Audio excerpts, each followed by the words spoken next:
আপনাদের সবাইকে স্বাগত জানাচ্ছি আমাদের আজকের এই আয়োজনে। আপনাদের সাথে আছি আমি সৈয়দ রায়হান। দর্শক, আজ আমরা কথা বলবো একটি ভিন্নধর্মী একটি বিষয় নিয়ে। নতুন একটি আয়োজন, এবং যে আয়োজনের মধ্য দিয়ে আসলে সমাজে স্বীকৃতি পাওয়া যায়, সেই বিষয়টি নিয়ে আমরা আলোচনার জন্য আজ স্টুডিওতে আমন্ত্রণ জানিয়েছি পিপল বাস সার্ভিস লিমিটেডের সিইও জনাব আব্দুর রশিদ সোহাগকে। জনাব সোহাগ, আপনাকে স্বাগত জানাচ্ছি আমাদের স্টুডিওতে। আপনি ভিন্নধর্মী একটি কাজ, ভিন্নধর্মী একটি আয়োজন শুরু করেছেন সমাজে। আপনার মুখ থেকেই আসলে দর্শকদেরকে জানাতে চাই সেই কাজটি আসলে কি আপনারা করছেন। 2023-এর ফেব্রুয়ারি থেকে বাংলাদেশে প্রথমবারের মতো টেকনোলজি বেসড একটা সার্ভিস নিয়ে এসেছি।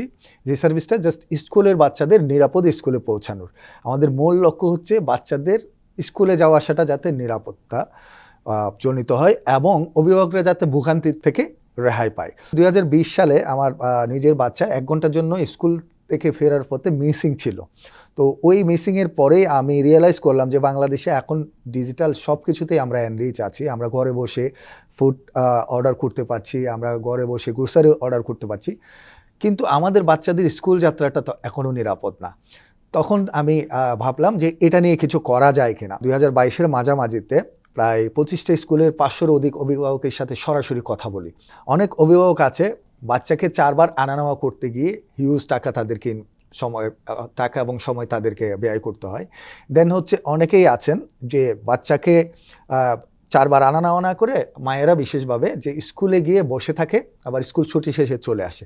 এটা অনেক বেশি অমানবিক। আমি অনেক অভিভাবকের থেকে সরাসরি পাই যে 5-6 বছর তার বাচ্চাকে স্কুলে এনে বসে থেকে স্কুল থেকে নিয়ে যেতে গিয়ে অনেক অভিভাবকই অসুস্থ বা অনেক সমস্যায়, তাদের শারীরিকভাবে সমস্যায় তারা পড়ে আর কি। তারপরে হচ্ছে যাদের প্রাইভেট গাড়ি আছে তাদেরও একাধিক বাচ্চা থাকলে তারা সেটাও ম্যানেজ করতে পারে না। তো এই প্রবলেমগুলো আমরা আইডেন্টিফাই করি এবং 2023-এর ফেব্রুয়ারি থেকে আমরা আমাদের এই সিস্টেমটা স্টার্ট করি এবং সেখানে আমরা টেকনোলজি অ্যাটাচ করি যাতে অভিভাবকরা আশ্বস্ত থাকে যে তার বাচ্চা এখন কোথায় আছে, কী অবস্থায় আছে, এবং বাচ্চা গাড়িতে উঠলে নোটিফিকেশন পাচ্ছে, গাড়ি থেকে নামলেও নোটিফিকেশন পাচ্ছে, যেটা টোটালি অভিভাবকদেরকে অনেক বেশি আশ্বস্ত করেছে যে তারা তাদের বাচ্চাকে হাতের মুঠোর মধ্যেই নিয়ন্ত্রণ করতে পারছে। আব্দুর রশিদ সোহাগ, আপনার থেকে একটু জানতে চাবো যে আপনাদের আসলে শুরুর জার্নিটা থেকে আপনি বলছেন আসলে এই প্ল্যানটা কিভাবে আসলো, আর দ্বিতীয় কথা হলো শুরুর দিকে আসলে আপনারা কতটুকু মূলধন নিয়ে আসলে শুরু করেছিলেন।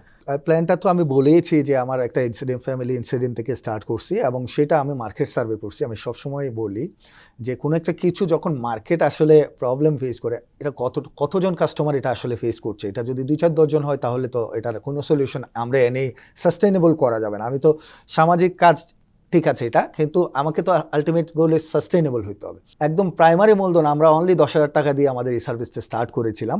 পরবর্তীতে আমরা আরও 3 জন কো-ফাউন্ডার নিই, যারা আমাদেরকে ফ্রেন্ডস অ্যান্ড ফ্যামিলি থেকে আমরা কিছু ফান্ড রেইজ করে দেন আমরা কন্টিনিউ সার্ভিসটা স্টার্ট করি। শুরুর দিকে কোনো চ্যালেঞ্জ আসলে আপনাদের মোকাবেলা করতে হয়েছে? আমাদের শুরু থেকে এখনও আমরা অনেক চ্যালেঞ্জ ফেস করছি। শুরুর দিকে চ্যালেঞ্জগুলো অনেক বেশি ছিল। সেটা হচ্ছে অভিভাবকদের আস্থা অর্জন করাটা অনেক টাফ ছিল আমাদের। কারণ অভিভাবকরা বলতো যে আমাদের বাচ্চা কেন আপনাদের গাড়িতে দেব, এটা সিকিউরিটি কি? হ্যাঁ, কারণ সবার বাচ্চা সবার কাছে একটা বিশাল সম্পদ।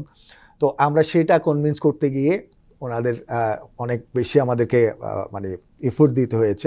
দেন হচ্ছে ড্রাইভার মেনটেন করা। অনেক সময় দেখা যাচ্ছে ড্রাইভারের কোনো গাড়ির সাথে লাগলে ড্রাইভার একটা স্ল্যাং ইউজ করছে, সেটা কিন্তু বাচ্চারা সেটা ফলো করছে এবং বাসায় গিয়ে বলে যে ড্রাইভার আঙ্কেল আজকে এটা বলছে এক গাড়িওয়ালাকে। তখন অভিভাবকরা আমাদেরকে বলে যে এরকম হলে তো হবে না। তখন আমরা বুঝলাম যে না, আমাদের ড্রাইভারগুলো আরও এডুকেটেড নিতে হবে এবং অনেক ট্রেন আপ করতে হবে। আমরা সেই প্রবলেমটাও সলভ করি। দেন ছোটো বাচ্চাদের জন্য স্পেশালি যারা নার্সারি মোটামুটি প্লেতে পড়ে বা কেজি 1-2, এদের আসলে বাসা থেকে বের করে নিয়ে আসা এবং স্কুলে ঢুকিয়ে দেওয়া। আমরা তো স্কুলের সামনেই আসলে স্কুলের গেটে অনেক সময় আমাদেরকে অ্যালাউ করে না, গেটের সামনেই আমাদের নামিয়ে দিতে হয়। তখন বাচ্চাকে আসলে ঢুকিয়ে না দিলে সে কিন্তু মানে ঢুকতে পারবে না বা চিনবে না, একদম ছোট বাচ্চারা। তো সেই ক্ষেত্রে আমরা একজন ফিমেল গাইড প্রত্যেকটা গাড়িতে অ্যাসাইন করি, যেটা আমাদের অভিভাবকরা পছন্দ করে যে এই ফিচারটা, যে একজন ফিমেল গাইড, এবং সেটা আমরা ট্রেন আপ করাই তাদেরকে। এবং এয়ার হোস্টেসের ড্রেস আপ এবং ড্রাইভারদেরকে আমরা জাস্ট পাইলটের ড্রেস আপটা করাইছি। তখন থেকে বিহেভিয়ার চেঞ্জ হচ্ছে, তাদের নিজেদের বিহেভিয়ার চেঞ্জ হচ্ছে এবং স্টুডেন্টরা অনেক বেশি ফিল করছে যে আমরা একটা জার্নিতে আছি। বর্তমানে আপনাদের এই সেবার পরিধি কতটুকু, কোন কোন জায়গায় আপনারা এই সেবাটি দিচ্ছেন? আমরা স্টার্ট করছি মূলত চট্টগ্রামে স্টার্ট করেছি অনলি 50টা স্টুডেন্ট দিয়ে। বর্তমানে আমরা ঢাকা চট্টগ্রাম 2 জায়গায় 2 সিটিতেই আমাদের সার্ভিস রানিং আছে এবং প্রায় 7,000-এর মতো স্টুডেন্ট আমরা সার্ভ করছি বর্তমানে। এবং 2024-এর মাঝামাঝিতে আমরা চট্টগ্রামের জেলা প্রশাসকের হেল্প পাই। জেলা প্রশাসক আমাদের এই উদ্যোগটাকে অনেক বেশি অ্যাপ্রিসিয়েট করে এবং টিএনসিসিও আমাদেরকে হেল্প করে যে উত্তর সিটিতে আপনারা যেভাবে করেন আমরা আছি সাথে। তো এই দুইটা হেল্পের কারণে আমরা অনেকটুকু প্রবলেমগুলো সলভ করতে পেরেছি। যেমন আমাদের রাস্তার মধ্যে আমাদের অনেক সময় প্রবলেম হয়, যারা ট্রাফিক বিভাগ আছে তাদের সাথে একটা রিলেশন আমাদের মেনটেন করতে হয়।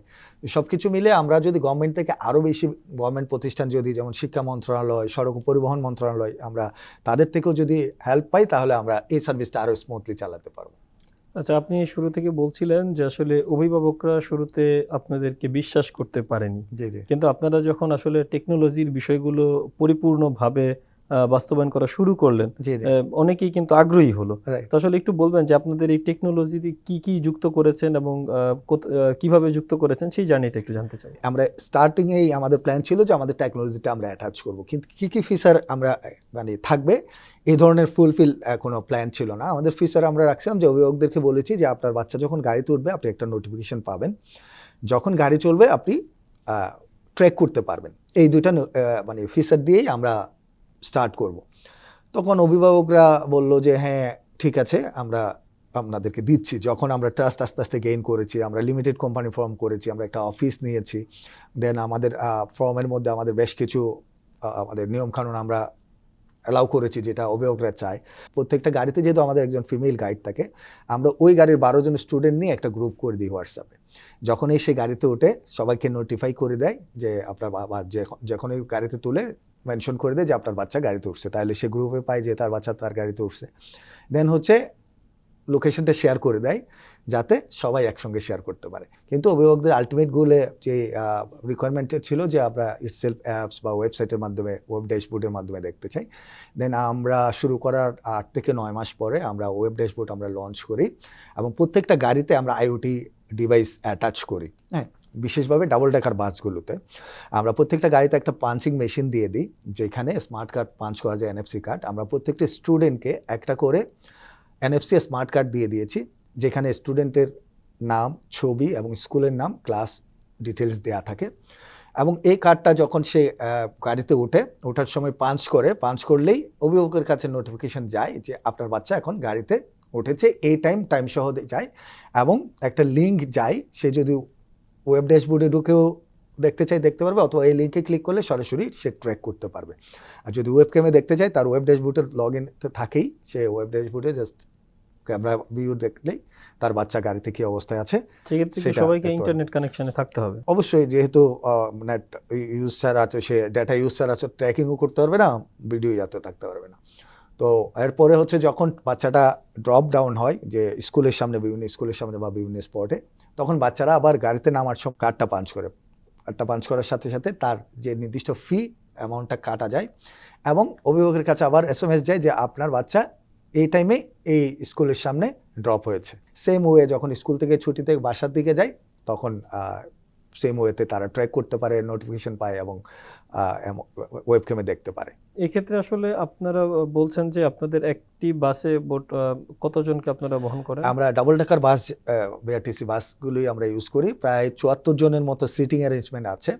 তো আমাদের চিটংয়ের ক্ষেত্রে বেশ কিছু স্কুলের ক্ষেত্রে বেশ কিছু রোডে মানে 74+ স্টুডেন্ট হয়। অনেক স্টুডেন্ট দেখা যাচ্ছে একটা স্কুল থেকে আরেকটা স্কুল ড্রপ হয়েছে, এরপরের স্কুলের স্পট থেকে একজন উঠে পরের স্কুলে নামছে। অর্থাৎ একটা গাড়িতে অ্যাভারেজে 100+, 150+ স্টুডেন্ট আমরা পার ডে মানে সার্ভ করতে পারি একটা ডাবল ডেকার বাসে।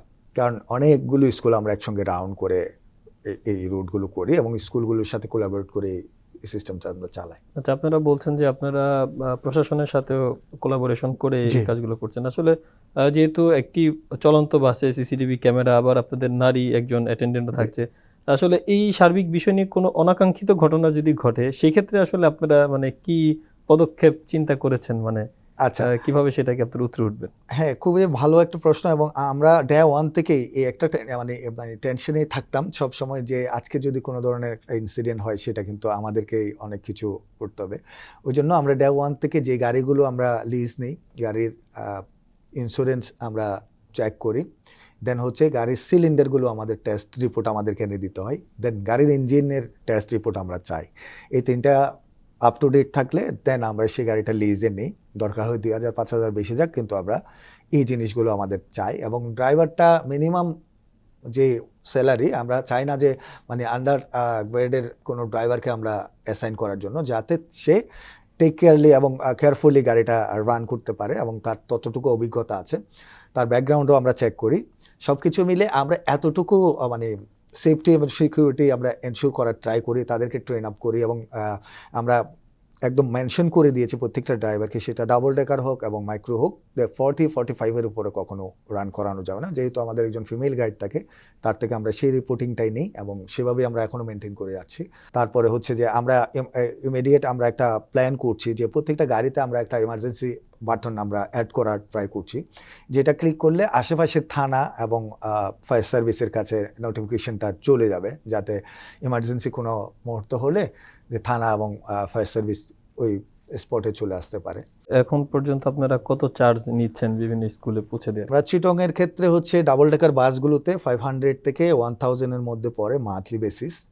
আর ঢাকাতে হচ্ছে 1300 থেকে 1500 মধ্যে ডাবল ডেকার বাসে। আর মাইক্রো বাসে চিটং এবং ঢাকায় বিভিন্ন স্কুল এবং দূরত্বের অনুযায়ী 3000 থেকে 5000 টাকা পর্যন্ত মান্থলি ফি আমরা। মানে সেটা কি কোনো কিলোমিটার বেসিসে আপনারা হ্যাঁ, করে থাকেন? কিলোমিটার ধরেন একদম কাছের কোনো 2-3 কিলোমিটার, মানে 2 কিলোমিটারের উপরে থেকে শুরু করে জাস্ট 500 করে বাড়তে থাকে আর কি। ব্যক্তিগত গাড়ি দিয়ে স্কুল গোয়িং যারা স্টুডেন্ট আছে তাদেরকে সার্ভিস দেওয়ার ক্ষেত্রে এই বাসে দিলে পরে অনেক যানজটের ক্ষেত্রেও কিন্তু অনেকটা সহনীয় হয়, জি, অনেক জি। ব্যক্তিগত গাড়ি রাস্তায় নামা লাগে না। জি। তো এই ক্ষেত্রে আসলে আপনাদের কোনো সার্ভে কিংবা কোনো রিপোর্ট আপনারা আচ্ছা। করেছেন কিনা? ডুয়েট থেকে একটা রিপোর্ট আছে সার্ভে করার ঢাকা সিটি নিয়ে। সেটা হচ্ছে 20 থেকে 25% যানজটের অন্যতম কারণ হচ্ছে ঢাকা সিটির স্পেসিক্যালি অন্যতম কারণ হচ্ছে স্কুল গোয়িং প্রাইভেট ভেহিকেল। হ্যাঁ, যদি স্কুল বাস প্রবর্তন করা হয় প্রত্যেকটা স্কুলে, তাহলে ঢাকার 20 থেকে 25% যানজট আলটিমেটগুলো কমবে। এবং সেটা আমরা পরিলক্ষণ করতে পারি ফ্রাইডে এবং স্যাটারডে স্কুল যখন ওপেন থাকে না তখন। এবং আরও একটা ভালো মানে এক্সাম্পল হতে পারে, সেটা হচ্ছে আমরা অনেক স্কুলে দেখি 3000 বা 3000 অধিক যদি বাচ্চা থাকে, প্রত্যেকটা বাচ্চা যদি একটা করে প্রাইভেট ভেহিকেল নিয়ে যায়, তাহলে ওই রোডে তো আসলে আর গাড়ি চলার মতো বা চলাচল করার মতো অবস্থা থাকে না। এইটা আমাদের দেশের বলি আর বাইরের বলি, বাচ্চাদেরকে যদি আমরা যতটা না গুরুত্ব না দিই, তাহলে আমাদের ভবিষ্যৎ কিন্তু আমরা ততটা উজ্জ্বল করতে পারবো না। তো বাচ্চাদেরকেই আমরা যদি প্রায়োরিটি দেই, তাদের স্কুলে যাওয়ার প্রতি তাকে নিরাপত্তা আমরা এনশিওর করতে পারি, আমি আশা করি বাচ্চাদের গ্রোথটা আরও অনেক বেশি ভালো হবে আর কি। শুরু থেকে বলছিলেন আসলে যে কটি চ্যালেঞ্জ আছে তার মধ্যে একটি বড় চ্যালেঞ্জ হচ্ছে কি আপনাদের স্টাফ Right. যারা থাকবে সেইখানে আসলে প্রপার স্টাফদেরকে দেয়া। তো ধরেন কোনো স্টাফের আচরণগত কোনো সমস্যা কিংবা পথিমধ্যে কোনো ইয়ে হলো, তো সেক্ষেত্রে কি আপনারা কোনো সেশন রাখেন কিনা কিংবা তাদেরকে কাউন্সিলিং করানোর কোনো উদ্যোগ আপনারা নিয়েছেন কিনা কিংবা নেবেন কিনা? হ্যাঁ, আমরা একদম ডে ওয়ান থেকেই শুধু এই জায়গাটাই কাজ করে যাচ্ছি। সেটা হচ্ছে প্রত্যেকটা ফিমেল গাইড আমরা প্রতি সপ্তাহে এদেরকে ট্রেনিং করাই। প্রতি সপ্তাহে স্টিল মানে তার আপডেট কি, সে কি করছে, বা অভিভাবকদের সাথে আমরা একটু কথা বলি যে কোনো কিছু আছে কিনা, গাইডের কোনো মানে আচরণগতভাবে তারা কোনো কিছু দেখেছে কিনা, ওগুলো আমরা রিপোর্ট নিই। এবং গাইডকে আমরা বলি যে আরও বেটার কীভাবে সে বাচ্চা সুলভ আচরণ করতে পারে। হ্যাঁ, এবং ড্রাইভারদেরকেও সেম কাজটাই করি। ড্রাইভারদেরকে আমরা অবশ্যই প্রতি সপ্তাহে করি না, মাসে 2 বার করি, বসি এবং তাদেরকে বলি যে আমরা অন্যের বাচ্চাকে এই সার্ভিসটা দিচ্ছি, আমাদেরকে অনেক বেশি সিকিউর হইতে হবে। অন্য যে কোনো সার্ভিস থেকে আমাদের সার্ভিসটা অনেক বেশি ভালনারেবল, অনেক রিস্কি একটা সার্ভিস আমরা দিচ্ছি। যে কোনো মুহূর্তে ছোট একটা ইনসিডেন্ট ঘটলেও আমাদের জন্য বিশাল একটা হ্যাসেল হয়ে যাবে। তো আমরা এটাকেই সবসময় ফোকাস করে এবং তাদেরকে ট্রেন আপ করি। একই স্কুলে আমার বাচ্চা যাচ্ছে রিক্সায় বা ট্যাক্সিতে, আরেকজনের বাচ্চা আসতেছে গাড়িতে করে, একই ক্লাসে, তারা কিন্তু বন্ধু। হ্যাঁ, যখন বসতেছে একসাথে, তারা কিন্তু মানে যারা গাড়ি নিয়ে আসে তাদেরকে কিন্তু বাচ্চারা আলাদাভাবে একটু দেখে। আমরা আমাদের ছোটবেলায় দেখতাম যে বন্ধুর গাড়ি নিয়ে আসতো আমরা তাদের সাথে বসার ট্রাই করতাম। হ্যাঁ, বা সবাই সেম জিনিসটা করে, তার একটা আলাদা গুরুত্ব থাকে। এই গুরুত্বটা আসলে স্কুলে থাকা উচিত না। কোনো বাচ্চা স্কুলে যাওয়া আসার পথেই যে 1 ঘন্টা মোবাইলের মধ্যে থাকে বা আদার্স মানে সে একা যে সময়টা কাটে, এটার চেয়ে সে যখন সোশ্যালাইজ মানে একটা স্কুল বাসে থাকে অনেক বেশি সোশ্যালাইজ হয়। এটা আমার মনে হয় একটা ভালো ইমপ্যাক্ট আমরা না, রাখতে পারবো। নিঃসন্দেহে সেটি আসলে শিশুদের মনস্তাত্ত্বিক জায়গায় খুব ভালো একটি ভালো কাজ প্রভাব করবে। ফেলবে। জি। আমরা জানতে পেরেছি বিদেশেও আপনি আসলে আপনার এই উদ্যোগটার জন্য বেশ প্রশংসিত হয়েছেন। তো আসলে সেই বিষয়টা একটু জানতে চাবো আর কি। গত বছর অক্টোবরে প্রফেশনাল ফেলো ফেলোস প্রোগ্রাম নামে একটা প্রোগ্রাম, পিএফপি বলি আমরা সহজ সংক্ষেপে। এই প্রোগ্রামে আমি ইউএসএতে যাই। এটা ওকলাহোমা ইউনিভার্সিটি অ্যারেঞ্জ করে, অর্গানাইজ করে এই প্রোগ্রামটা, এবং স্টেট ডিপার্টমেন্ট, আমেরিকান গভর্নমেন্ট এটা ফান্ডেড। তো টোটাল 38 ডেজের 5 উইক্সের একটা প্রোগ্রাম। এই প্রোগ্রামে আমাদেরকে প্রোগ্রামের মডিউলটা হচ্ছে আমরা যে সেক্টরগুলোতে কাজ করি আমাদেরকে ওই কান্ট্রিতে, আমেরিকাতে বিভিন্ন স্টেটগুলোতে, বিভিন্ন সিটিতে সেম সমধর্মী কোম্পানিতে আমাদেরকে প্লেসমেন্ট দেয়। অর্থাৎ আমরা সরাসরি কোম্পানির সিইও বা মালিকদের সাথে কাজ করার সুযোগ পাই। তো আমি 2টা কোম্পানিতে, ট্রান্সপোর্টেশন কোম্পানিতে কাজ করার সুযোগ পাই। একটা হচ্ছে মেট্রোলিঙ্ক টালসা, আর একটা হচ্ছে মোডাস ইনকর্পোরেশন। তো আমি তাদের সাথে 2 সপ্তাহ কাজ করার সুযোগ পাই, এবং তাদের সাথে কাজ করতে গিয়ে আমি আমার আইডিয়া, আমার ইনোভেশন, আমার চিন্তা ভাবনা সবগুলো মিলিয়ে যখন তাদের সার্ভিস আমি আরও অনেক কিছু ইনপুট দিতে পারি, ফাইনালি তারা আমাকে তাদের বোর্ডের ডিরেক্টর হিসেবে আমাকে অ্যাপয়েন্ট করে যে তুমি আমাদেরকে আরও কিছু দাও, যেটা আমরা চাই তোমার কাছ থেকে। তারা যে টেকনোলজি, এক্সিস্টিং টেকনোলজি ইউজ করে, এটার মানে ইটসেলফ এটার মতো না, 6-7টা ওরা পেড ফিচার ইউজ করে যেটা এটা মেনটেন করার জন্য। তো এদের অনেক বেশি হ্যাসেল যায়, এবং ইয়ারলি যে চার্জটা এটা অনেক বেশি পড়ে। তো আমি তাদেরকে বললাম যে আমরা এখানে আমরা স্কেল করতে পারি, এবং তারা খুবই খুশি। আমরা আশা করি নেক্সট ফেব্রুয়ারি থেকে আমরা ইউএসএর টালসা সিটিতে আমরা আমাদের এই সার্ভিসটা অনবোর্ড করতে পারবো। আমি নভেম্বরের 25 তারিখ আসি দেশে। এর আগেই আমি আসলে নাগরিক পদকের জন্য জাস্ট র্যান্ডমলি অ্যাপ্লাই করার পরে আমি ইউএসএ থেকে আসার পরে আমাকে ডিউ ডিলিজেন্স করা হয় যে কোথায় কি স্কুলে আছে, কয়টা গাড়ি, কতজন বাচ্চা, কি অবস্থায়, সব কিছু ডিউ ডিলিজেন্স করার পরে ফাইনালি ওনারা আমাকে নমিনেটেড করে এবং নাগরিক পদক দেয়।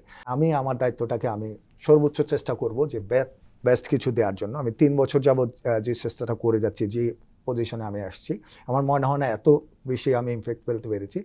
আমার আশা করি আগামী 1-2 বছরের মধ্যে আমি আরও ভালো কিছু করতে পারবো ইনশাল্লাহ। আপনার এই উদ্যোগের পর আপনি বলছেন যে নেক্সট কি করা যায়, আসলে নেক্সট কি করা যায়, আসলে কি প্ল্যান আছে আপনার? আমি চাই বিভিন্ন মন্ত্রণালয়গুলো এবং শিক্ষা প্রতিষ্ঠানগুলো স্পেশালি ওনারা যদি এগিয়ে আসে, এবং প্রত্যেকটি শিক্ষা প্রতিষ্ঠান যদি আমাদেরকে অ্যালাউ করে যে আমরা আমাদের স্কুল বাসগুলো যদি আমাদের স্কুল প্রিমিসিসে আমাদের অ্যালাউ করে, তখন আমাদের অনেক সুবিধা হয়, যানজট থেকে অনেকটা রেহাই পাওয়া যায়। তারপরে হচ্ছে স্কুল থেকে যদি উদ্বুদ্ধ করে প্যারেন্টসদেরকে যে আপনারা আপনাদের বাচ্চাদেরকে স্কুল বাসে কনভার্ট করতে পারেন, তাহলে একটা শৃঙ্খলার মধ্যে সব চলে আসবে। আপনি বলছেন যে প্যারেন্টসদেরকে উদ্বুদ্ধ করার ক্ষেত্রে, তো আমাদের দেশে আসলে মধ্যবিত্ত এবং নিম্ন মধ্যবিত্ত পরিবারের সন্তানরাও স্কুলে যায়, তো তাদের ক্ষেত্রে কি আপনারা যে চার্জটি এখন রেখেছেন এটি এফোর্ড করা সম্ভব কিনা, নাকি সেটাকে আরো শিথিল করা যায়? রাইট, আমরা যে সার্ভিসটা বর্তমানে দিচ্ছি, আমরা অনেক স্কুলে প্রাইভেট স্কুল বাস আছে নিজেদের,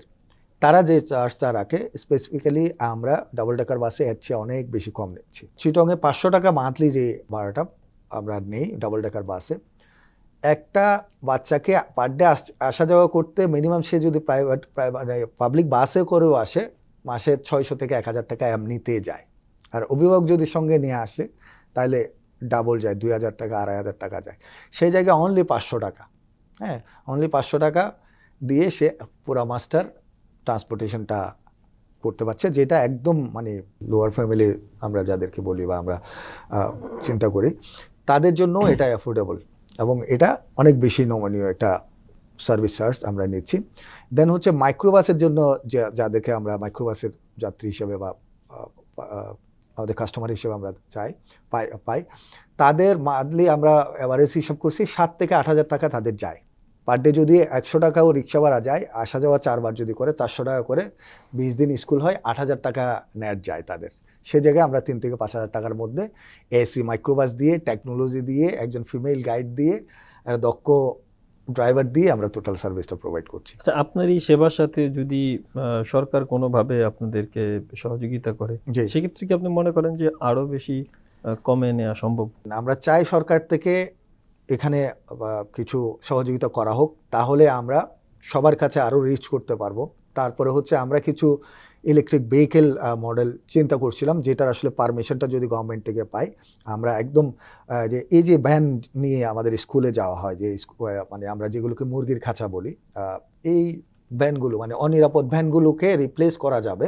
আমাদের নিজস্ব ডিজাইন করে ইলেকট্রিক ভেহিকেল আমরা ডিজাইন করে রেখেছি। আমাদের বাংলাদেশে অনেকে ইলেকট্রিক ভেহিকেল রেডি করে, তাদের কাছে আমরা এটা করেছি, কিন্তু মানে পারমিশনটা এখনো পাই নাই, কারণ আমাদের বাংলাদেশি ইবি এখনো মার্কেটে পারমিটেড না, চাইনিজ ইবি পারমিটেড আছে। তো চায়না থেকে আনতে গেলে আমাদের হিউজ কস্ট পড়ে। তো যদি আমাদের এই সুযোগটা দেওয়া হয় যে গাড়ির অনুমোদনটা অনলি স্কুল বাসের জন্য চলবে, স্কুলের বাচ্চাদের ফ্র্যাঙ্কলি করে আমরা একটা ইবি যদি মডেল করতে পারি, 1,1200 টাকার মধ্যেই আমরা এসি দিয়ে, আমরা ইবি দিয়ে আমরা বাচ্চাদের সার্ভিস দিতে পারি। আমরা অনুষ্ঠানের একদম শেষ প্রান্তে চলে এসেছি, একটু বলবেন যে আসলে আপনি এই আপনার এই সার্ভিস থেকে আসলে আর কি স্বপ্ন দেখেন? অনেকগুলো স্বপ্নের কথা শুনলাম, যদি এক লাইনে একটু বলতে চান। এক লাইনে আমি স্বপ্ন দেখি যে বাংলাদেশের প্রত্যেকটা স্টুডেন্ট নিরাপদ স্কুলে যাবে স্কুল বাসে করে, এক লাইন আমার এটাই স্বপ্ন। এবং সেটা প্রত্যেকটা জেলা, শুধু ঢাকা সিটি চট্টগ্রাম সিটি না, প্রত্যেকটা জেলা উপজেলায় যেখানে বাচ্চারা পাবলিক বাস বা আদার্স মাধ্যম দিয়ে যায় তাদেরকে আমরা স্কুল বাসে, কারণ পাবলিক বাসে মেয়ে শিক্ষার্থীরা আসলে পাবলিক বাসে হ্যারাসমেন্টের অনেক সময় আমরা দেখি, এই জায়গাটা থেকে রেহাই পাবে। তো আমার একটাই স্বপ্ন যে বাংলাদেশের প্রত্যেকটা শিক্ষার্থী নিরাপদ স্কুল যাত্রায় অন্তর্ভুক্ত হবে, সেটা স্কুল বাসের মাধ্যমে। আমি চাইবো যে জনগণের সচেতনতা এবং গভর্নমেন্টের সহযোগিতা। জনাব সোহাগ, আপনাকে অসংখ্য ধন্যবাদ আমাদের সাথে যুক্ত হওয়ার জন্য, সেই সাথে আপনার যে প্রতিষ্ঠান পিপল স্কুল বাস লিমিটেডের জন্য শুভকামনা রইল। ধন্যবাদ আপনাকে। দর্শক, আমরা আজকে কথা বলছিলাম একজন উদ্যোক্তার সাথে, যিনি আসলে ভিন্নধর্মী একটি আয়োজন নিয়েছেন। যদিও আয়োজনটি খুবই সামাজিক, কিন্তু ভিন্নধর্মী হওয়ার কারণ হচ্ছে এর সাথে টেকনোলজি যুক্ত হয়েছে। এবং তিনি যে স্বপ্নটি দেখেন আসলে প্রতিটি শিক্ষার্থী যারা স্কুলে যাচ্ছেন, কলেজে যাচ্ছেন, তারা যাতে নিরাপদে যেতে পারেন, আর তার জন্যই তার যে উদ্যোগ, সেই সাথে সরকারি যদি পৃষ্ঠপোষকতা থাকে, তারা কিন্তু আরও দূর এগিয়ে যাবেন। তো দর্শক, এই ছিল আমাদের আজকের আয়োজনে। আমাদের পরবর্তী আয়োজন দেখার আমন্ত্রণ জানিয়ে বিদায় নিচ্ছি। সবাই ভালো থাকবেন, সুস্থ থাকবেন।